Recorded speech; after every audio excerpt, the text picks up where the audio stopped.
Welcome. Hit the like button. Hit subscribe.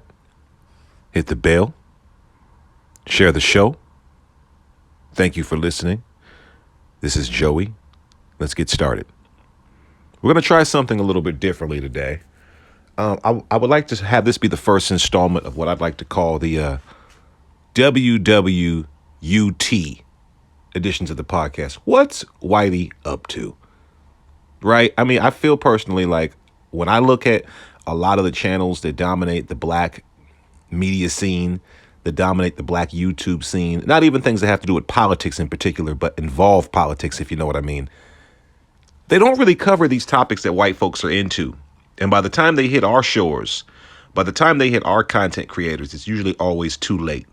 So I wanted to bring this up to you guys so you guys can see exactly what is on their mind or what's at their concern that's going to trickle down to us eventually. And I'll explain how at the end, right?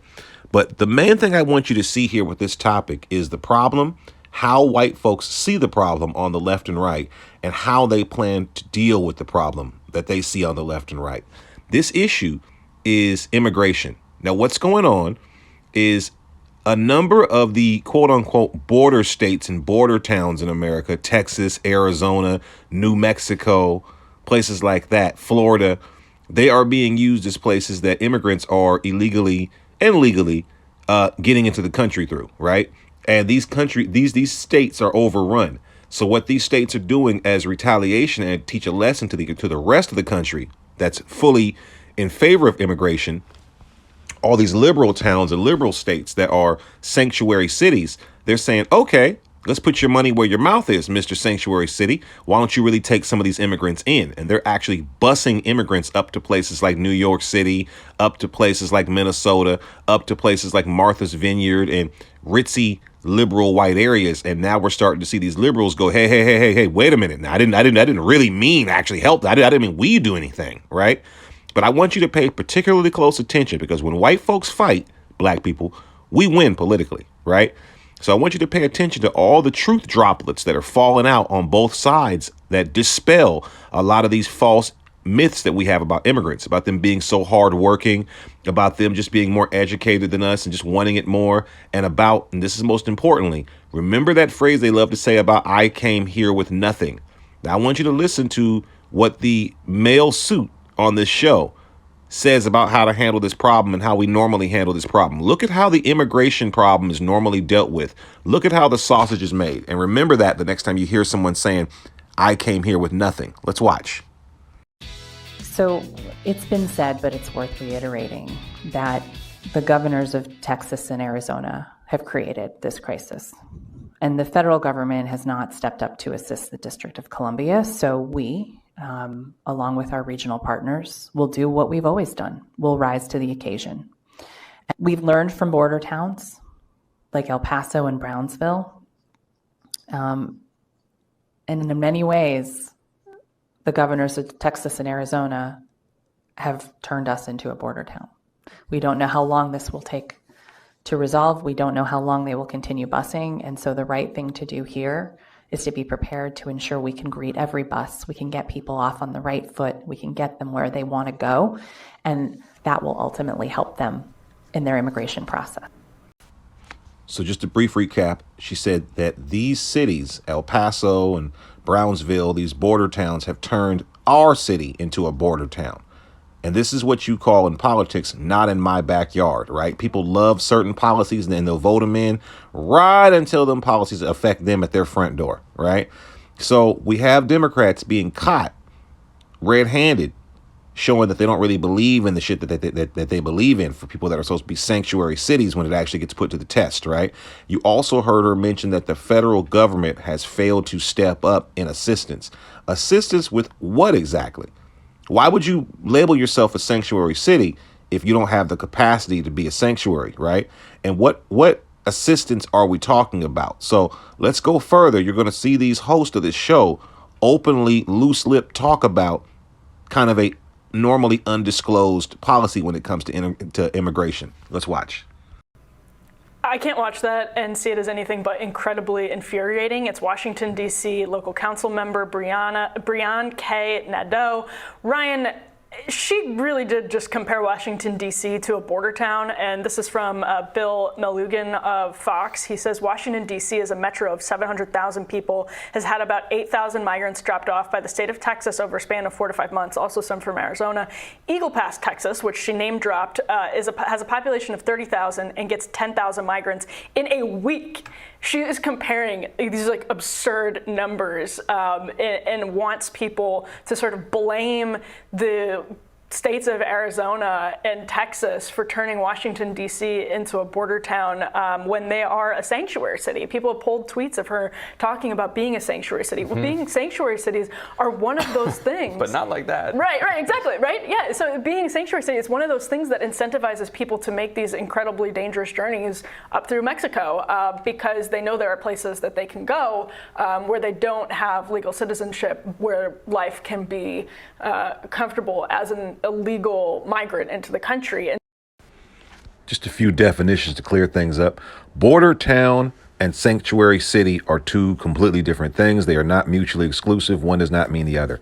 Border town is a matter of just geographical location. You happen to be in a town where everybody comes over. This does not mean that you are a welcoming city to immigration at all. It just means that you're some city right on the border that all these immigrants are migrating through. Now, sanctuary city means that you have an actual political stance that we do not enforce laws that are on the books regarding immigration and deportation. Yes, we know we're a part of the United States of America. Yes, we know that the United States of America has a deportation policy for illegal immigrants, but we're a sanctuary city. So we're a safe place for immigrants. So we're just going to openly ignore those rules. That's what sanctuary city is. So you have situations to where you have border towns, i.e. towns that are not welcoming to illegal immigration, but just happen to be on the border of the United States of America between U.S. and Mexico that are getting overran with immigrants. And then you have sanctuary cities that are behind these border towns that are upset that the border towns are flowing the immigrants right on through to the sanctuary cities, which is where they absolutely should go and logically are going if they want to be safe from deportation. So that's the issue right now, is that the sanctuary cities that are ran by blue Democrats don't really want to take in all the migrants that they said that they would do being a sanctuary city. That's what the real problem is. Border towns are not sanctuary cities, but let's go on. Also take note of the fact that she flat out says that it's the sanctuary city's political stance saying you can come here and we won't enforce these immigration policies that attracts these migrants to come to the country and go over and go through the border towns in the first place. So you've created something that attracts this behavior and now you don't know how to actually support it. But let's go on. So it's one of the incentives that's pulling people by the tens of thousands into the country, into these very dangerous places to begin with. Instead of complaining about it, I think Democrats... Now, this is Ryan Grimm, the other co-host. He's a longtime author and journalist, well-renowned, well-known within that sector. And I want you to see how he just openly, off the cuff, states what the solution should be in his worldview of how the immigration policy should go. I want you to note that none of this, absolutely none of this, is the on-record policies of the country, but he's telling you how it works, how the sausage is made. Now look at how he views this. Look at how he wants your tax dollars to be used to solve this problem. And look at how they see this man-made border crisis that they've created. Look at how they look at this and how to solve it, and watch who it's going to come down to. Watch this. Washington, the local Democrats, should use the fact that Republicans are doing this as a partisan stunt, right, to go to national Democrats and say, look, these Republicans are doing this as a partisan stunt. We're happy to, flip the script here. Just give us a little extra funding for some nonprofit groups that'll help sort these folks out, and then we'll be fine. Right. Like, what is this nonsense of like trying to militarize and trying to act, like the mayor asking for the National Guard was the most embarrassing thing ever. It's like just hit up Congress for some money. While your party's in control, they're doing their CR. They're going to give Manchin his little pipeline gift. They can put in some money, and if anybody complains about it, they can say, well, look, the Republicans are doing some stunt. They traditionally have gotten a lot of immigration funding. So instead of some of that funding going to them, we're going to send some of it to Washington, D.C. As long as they keep sending migrants up here, we're going to send resources to nonprofits and social services so that they can integrate into the area. So you heard it right there from Ryan Grimm himself. That is the liberal, white, left-wing, and to some degree right-wing worldview for America when it comes to immigration, right? You hear what he just said. Just go ahead and give them some more resources, taxpayer dollars, so that they can integrate into our society.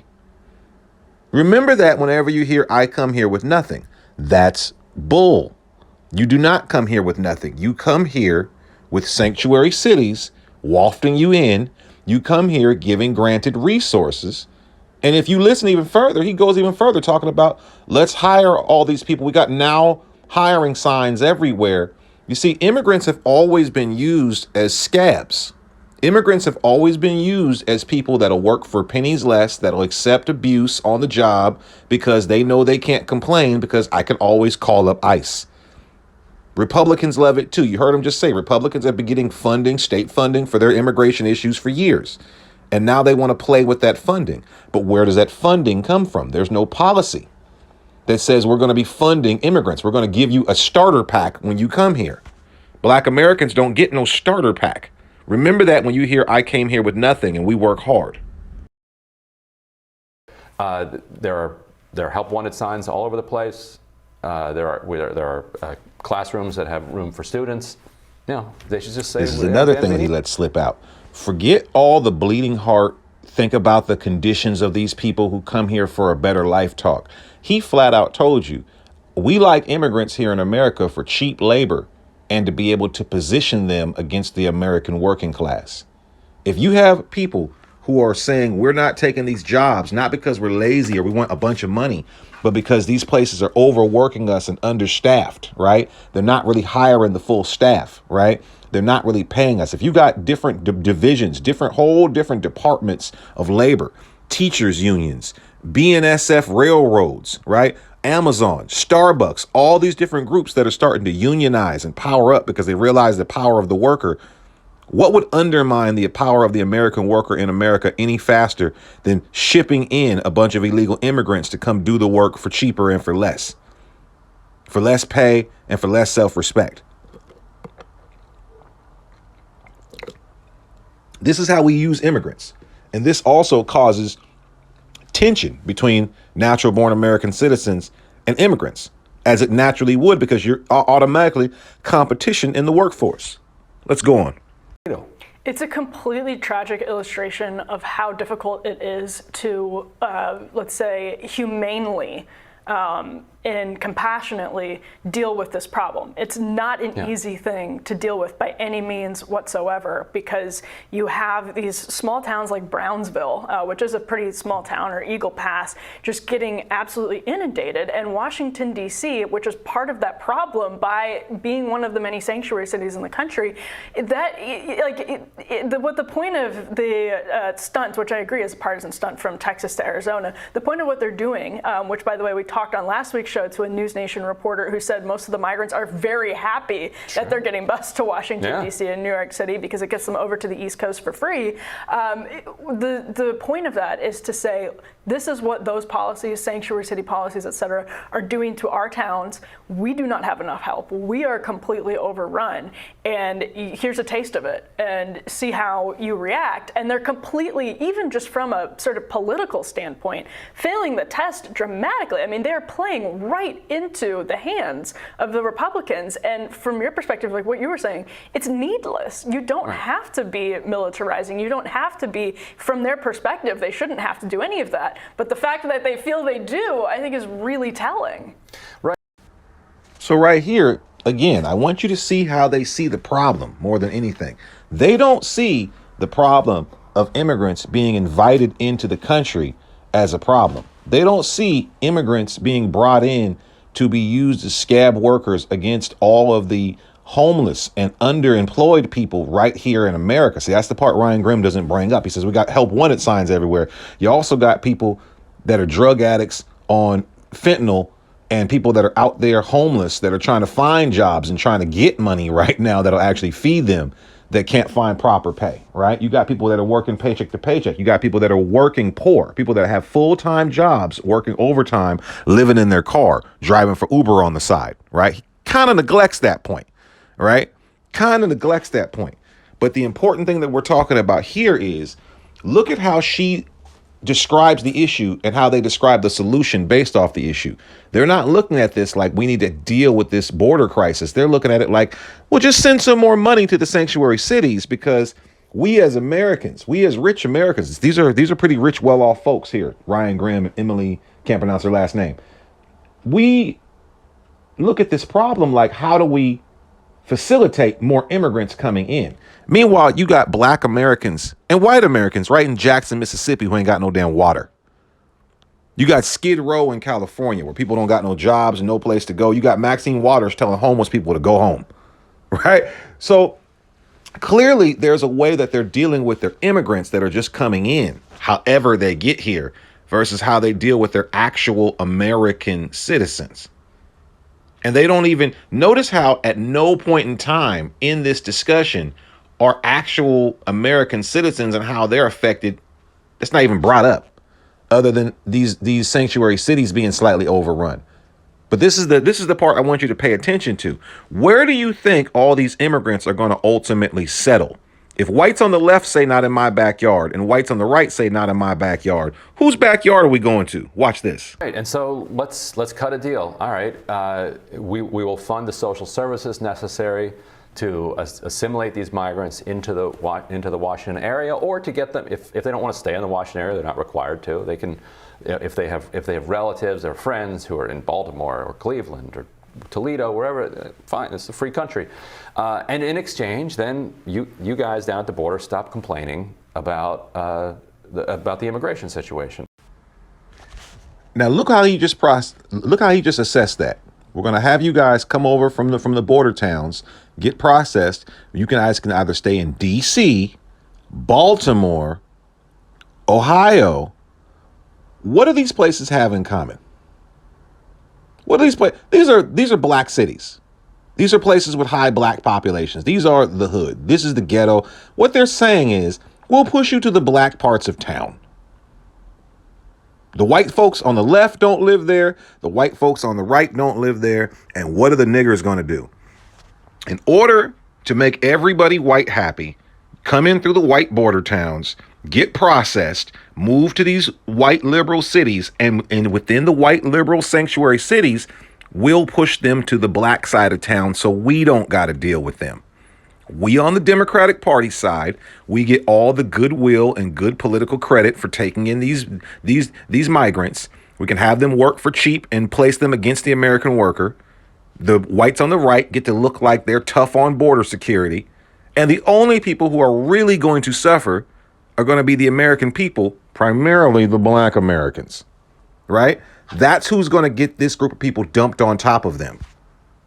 That's who's going to get these people dumped on top of us in our communities, fighting for the little resources that we already get. Now, notice he keeps mentioning send resources, and look where he says send them through nonprofits and humane organizations. This is how they get funded. Take these notes. This is how they get funded. And one more thing, pay special attention here to what he's about to say coming around the corner, because this is what it's really about. I don't know if Ryan Grimm was off that Henny or what happened, but he's talking off the cuff, just keeping it real with white folks right now. And this is going to feed into every great replacement theory that every Tucker Carlson fan has had, where he just gives away the goods. Watch what he says about the population of white folks. Like they'll come over the border, get processed, and then you can put them on a bus and send them our way, because there is a lot of work to be done if we want to continue to have a thriving 21st century economy with a declining population. Like that's what I don't understand when it comes to these democratic complaints. It's like you need people. Well, and we don't get it right now because we're seeing a lot of migration, but we're entering an era of mass population decline globally. And the countries that can stave that off and that can attract workers, attract migrants, are actually going to be the ones that are going to thrive this century and the next one. But we're too blinkered to quite see that yet. Well, And there we have it, folks. There we have it. He just kept it real. All that bleeding heart bullshit melted away, and he told you the brass facts. And white folks, you should be very scared of this. Ryan Grimm is flat out saying, America's done with you, white folks. You guys are dying off. Let's go ahead and dispel a rumor right now. The world, this is the pompousness of white folks, the world is not going through a declining population globally. White folks are going through a declining population globally. The only people's numbers who are tapering off to under replacement level all around the world, despite having all the best resources, all the best everything, and all the best environments, is white folks. You guys are dying off. And like Ryan Grimm just let you know, America is divesting in you. America just needs fleshy, warm bodies to do this work, to spend this money, to pay these taxes. It does not have any kind of special connection to you because you're white, even though it's been telling you this all this time, right? And they're about to flip the switch. So that great replacement talk that y'all was worried about, that y'all was wearing khaki cargo shorts and walking around with the goddamn luau torches and shit, the tiki torches, you were correctly founded in your concerns. They are replacing you.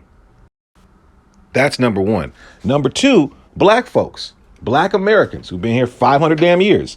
Pay attention to the fact that white folks, faced with the ordeal of a declining white population, would rather ship in people from other countries than give you your just due.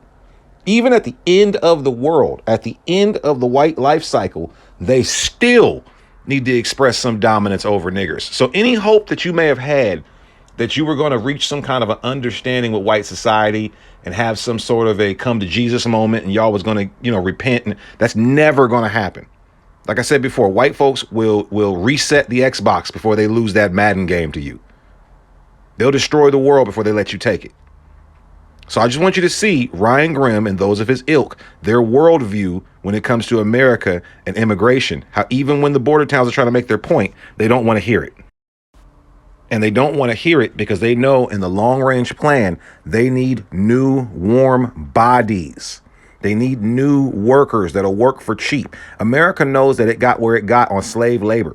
And ever since it lost it, it's been on a steady decline. And it's been trying to find ways to fill that void ever since, be it immigrant workers, be it prison workers, whatever we can get to get that profit margin that only comes from not paying people for their labor or not paying them properly for their labor. Let's finish this out.